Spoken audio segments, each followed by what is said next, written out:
hay un refrán que dice, antes se pilla un mentiroso que un cojo. No es verdad. No, ojalá. No, no es verdad. Pero es verdad, a mí, por ejemplo, casi siempre me pillan en las mentiras, sobre todo mi mujer.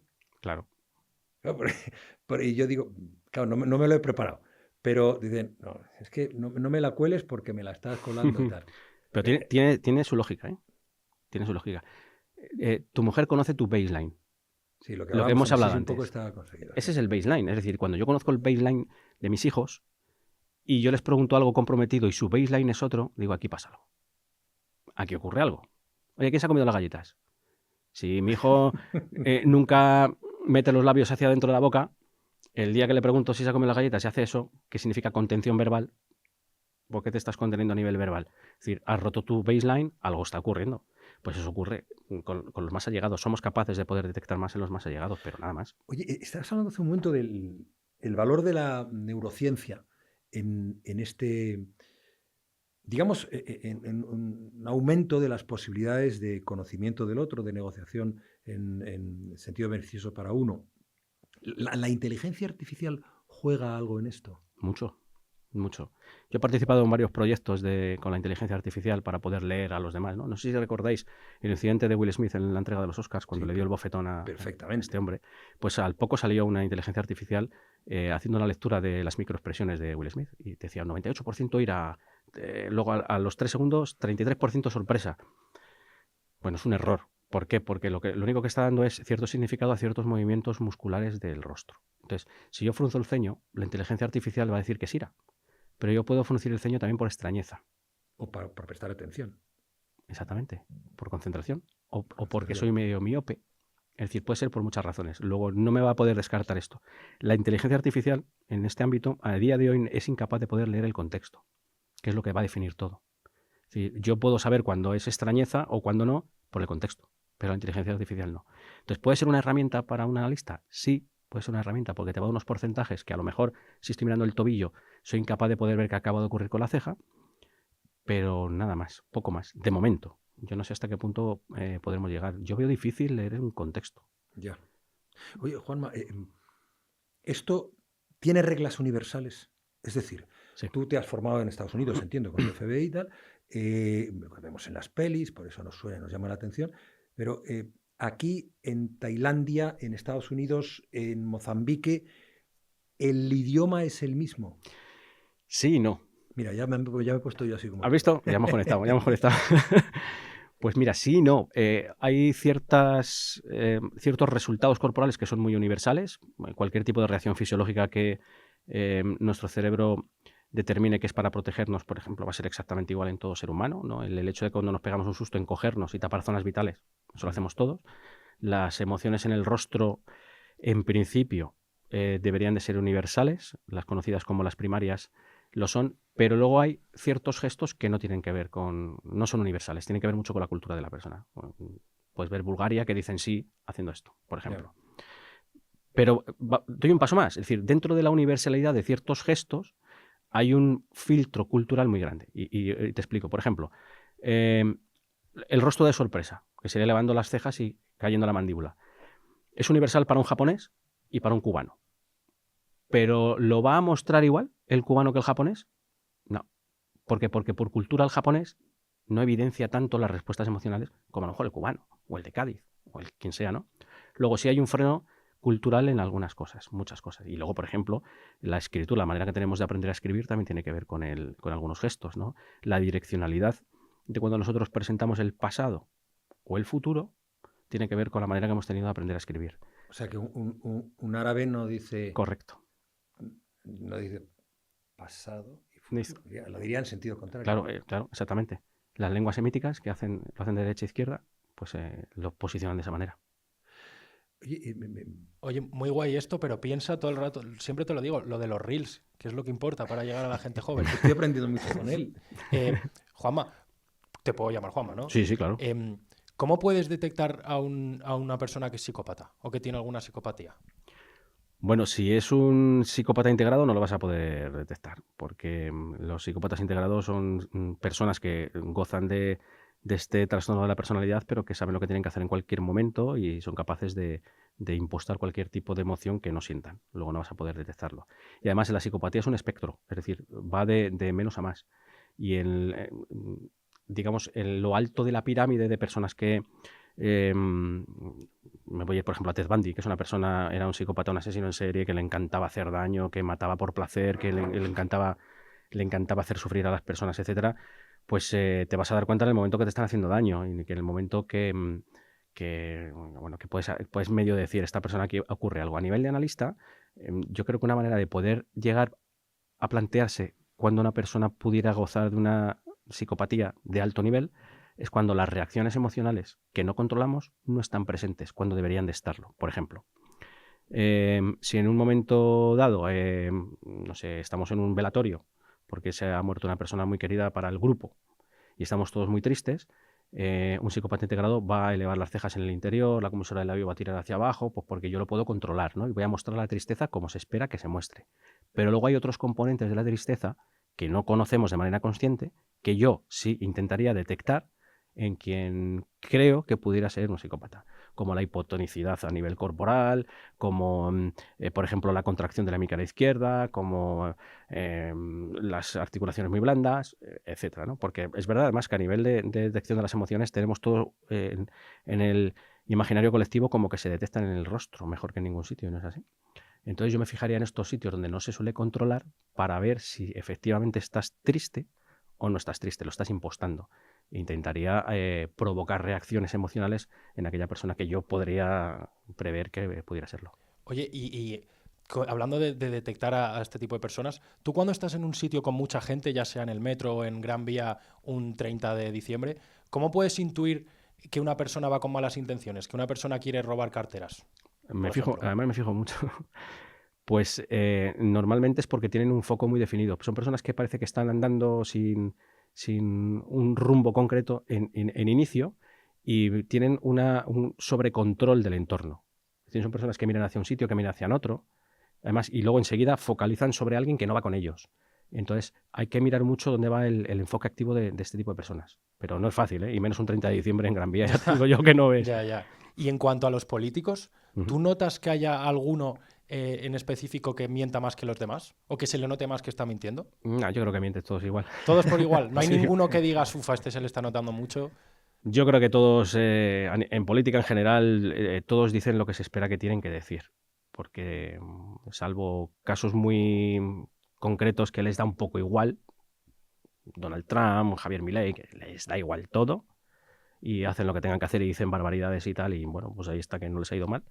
Pero la mayoría son muy comedidos y tienen una estrategia muy clara. Pero incluso además políticos como Gabriel Rufián, que me parece una persona que comunica de una manera muy certera, o sea, es un tocador de botón rojo profesional, me parece muy bueno. Lo hace con una estrategia determinada, ¿no? Y es capaz de sacar unas balas en el Congreso con un efecto concreto para un objetivo concreto. Entonces, a nivel de mentira, creo que es que bueno, es intrínseco a la política. ¿Y no hay ninguno al que se le note más cuando está mintiendo? Así que se te venga a la cabeza. Tengo mis teorías, pero como no están demostradas no podría decírtelo. Vale, la respeto, entonces. ¿Algo más? No, de momento no. Bien, pero eso, tú piensas en lo de los reels. Los reels. Los reels. Hay una cosa, la mirada del asesino. Yo he tenido esa experiencia. Afortunadamente en una cárcel, en la que yo no estaba preso, sino hablando con presos. Me pasó hace unos 10 años y no lo he olvidado nunca, y de hecho alguna vez he escrito sobre eso pensando en esa mirada. Estaba dando una charla a un grupo de presos y había más o menos donde está él sentado un tipo bien parecido, pelo engominado hacia atrás, que no movió un músculo en nada, no expresaba ninguna emoción.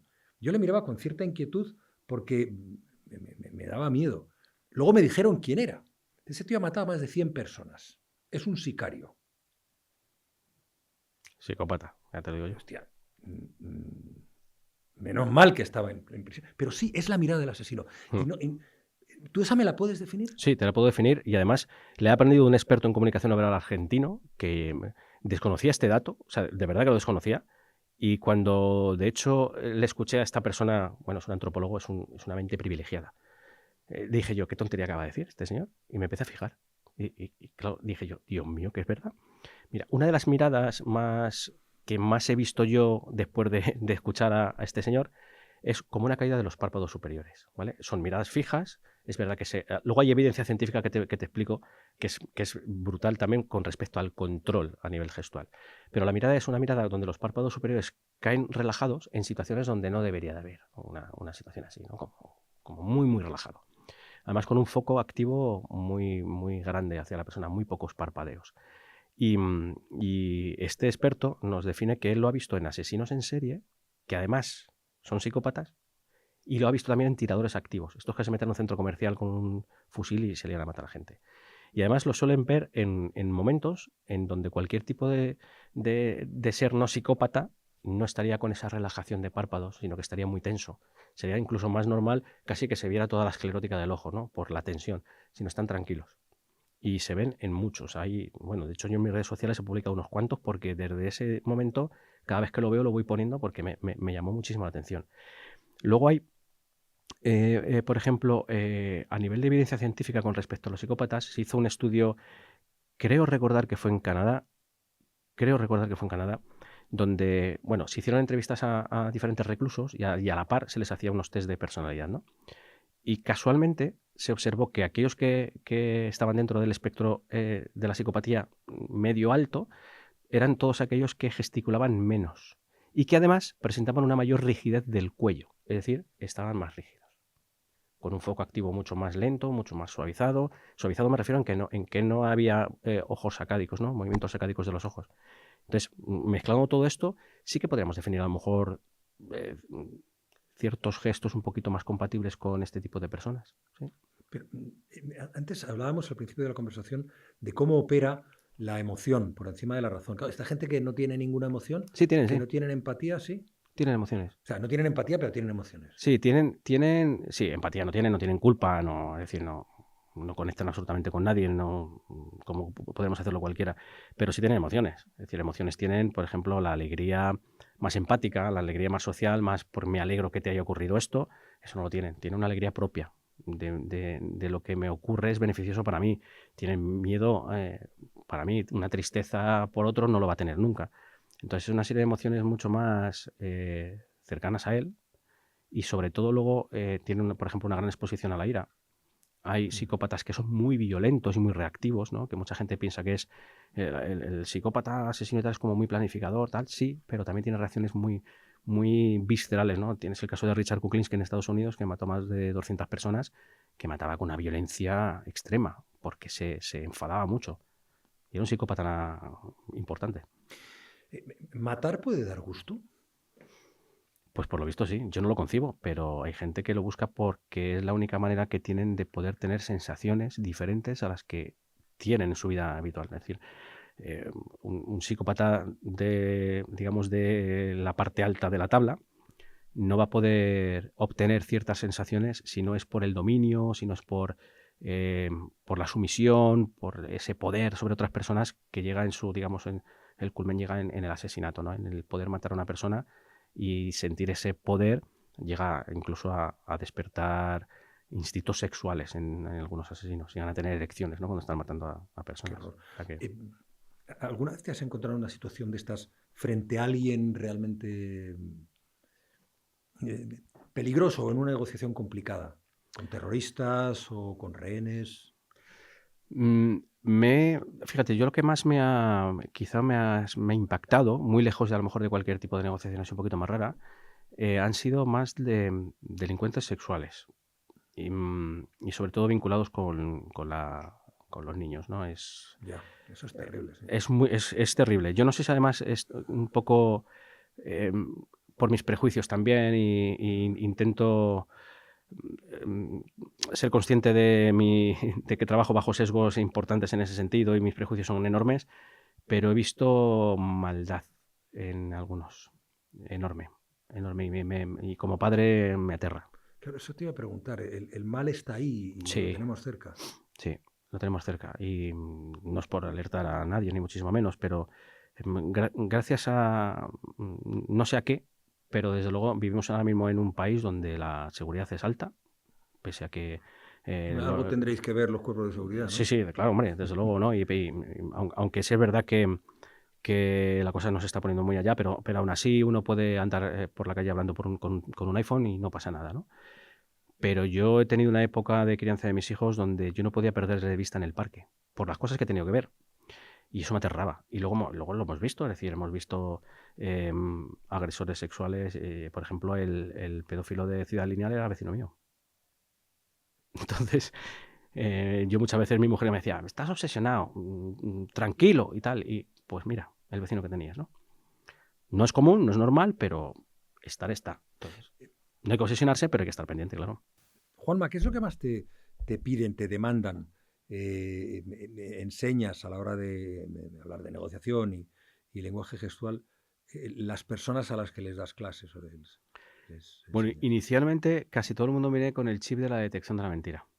Para que luego lo digas, chico. Sí, sí, pero hay que ser honesto. Yo parto de la base que el que se vaya al final de una formación mía no tenga el concepto de engaño ni muchísimo menos. Yo soy honesto y digo, mira, esto yo no te lo voy a enseñar porque no se puede enseñar, ¿no? Pero bueno. Pero las personas quieren, depende del perfil, pero por ejemplo me vienen muchos padres y madres con preocupaciones sobre el tema del bullying, del acoso en sus hijos. Me vienen personas con relaciones con la salud mental complicadas, donde quieren conocerse un poquito más. Tengo muchos alumnos también vinculados con el autismo, con familias con autismo, donde viene muy bien esta herramienta porque ciertos grados de Asperger o de autismo muy inicial me refiero dentro del espectro, pues cuando no es muy alto, una de las cosas que les ocurre es que son incapaces de detectar ciertas expresiones o de detectar que una persona se haya enfadado o no. Entonces les ayudo de que manera consciente sí que puedan llegar a leer ciertas reacciones, ¿no? Que de manera automática lo hacemos nosotros.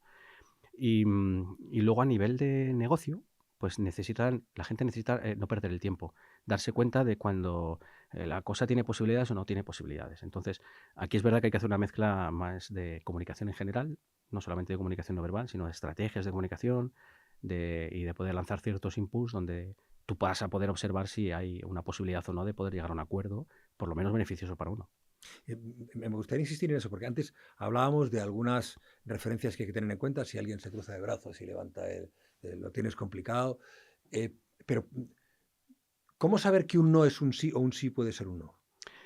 Pues, por ejemplo, si yo te digo que algo a mí no me ha gustado, pero sin embargo hay una ligera sonrisa en mi rostro y un avance hacia adelante, pues a lo mejor puede ser que sí, pero quizá eso sería lo más complicado de ver.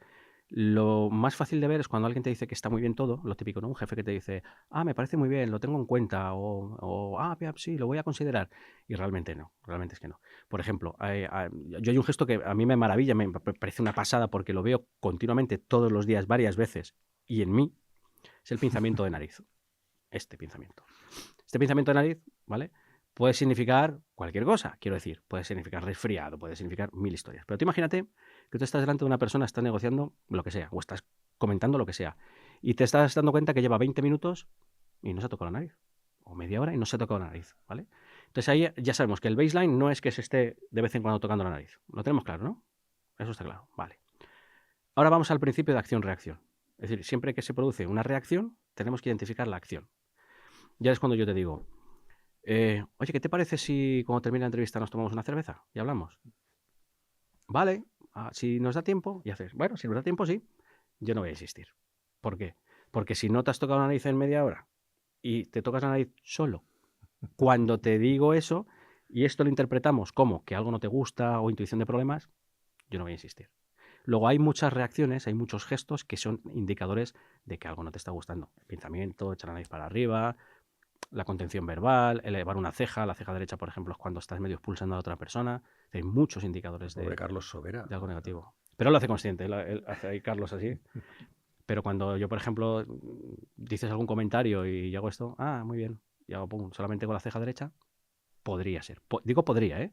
Como siempre hay que atender al principio de acción-reacción, a definir muy bien cuál es el contexto y sobre todo el baseline de esa persona. ¿Y es cierto que cuando alguien te habla así, tapándose la boca, no debes fiarte mucho? No, no tiene por qué. Puede ser una persona, por ejemplo, que tenga una dentadura mala. tenga algo en la boca, es decir, no tiene por qué. No tiene por qué. Sin embargo, si es una persona que en ningún momento se está tapando la boca y en un momento en concreto sí se la tapa, suele estar muy vinculado con que no se vea qué es lo que ocurre a nivel de reacciones emocionales. Inconscientemente yo tapo los receptores, boca, nariz, ojos u oreja, cuando lo que veo o lo que se está exponiendo no me gusta.